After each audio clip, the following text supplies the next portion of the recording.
Good evening students, welcome to Excel basic class.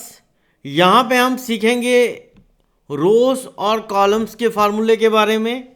तो syntax is equal to rows bracket start.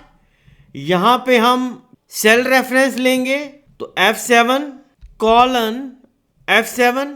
हम यहाँ पे कह रहे हैं फॉर्मूला में कि हमें F7 और F7 के बीच में रो नंबर्स बताइए। हम यूज़ करेंगे एब्सोल्यूट सेल रेफरेंस का।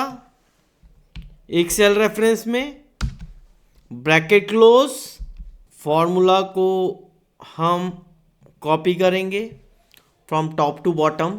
तो आप देखिए हमारे पास यहाँ पे नंबर जनरेट हो गए हैं from 1 to 12 with the help of rose formula. अब एक क्वेश्चन है, हम सिंपल यहाँ पे 1 डालें और ऑटोफिल हैंडल का यूज़ करें, फिल सीरीज का यूज़ करें तो हमारे पास नंबर वैसे ही इंक्रीमेंट हो रहे हैं। तो ये फार्मूला यूज़ करने की क्या ज़रूरत पड़ रही है हमें। अगर हमें फार्मूला के अंदर वैल्यूज़ को इंक्रीमेंट करवाना है, जो आगे की वर्कशीट्स में हम सीखेंगे, तब नंबर इंक्रीमेंट डायरेक्टली नहीं होते हैं इन फार्मूलाज।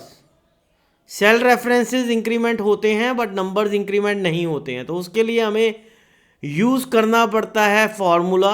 तो ऐसे ही अगर हमें left to right number incrementation चाहिए तो इक्वल टू कॉलम्स, तो एरे ले लिया G4 से G4 तक। इसमें से एक सेल रेफरेंस को हम बना देंगे absolute bracket close, control enter, और फॉर्मूला को ड्रैग कर देंगे फ्रॉम लेफ्ट टू राइट। तो हमारे पास नंबर जनरेट हो रहे हैं। तो जब हम टॉप टू बॉटम कॉपी कर रहे हैं फार्मूला को तो हम रोज का यूज़ कर रहे हैं, और अगर हम फॉर्मूला को कॉपी कर रहे हैं फ्रॉम लेफ्ट टू राइट तो हमने यूज़ किया कॉलम्स का।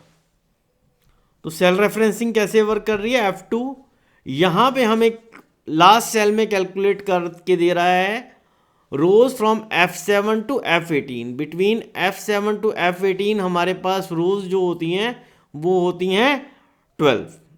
और अगर इसी तरीके से हम I1 में फॉर्मूला देखेंगे F2, तो G4 से N4 तक हमारे पास जो कॉलम्स हैं वो हैं 8।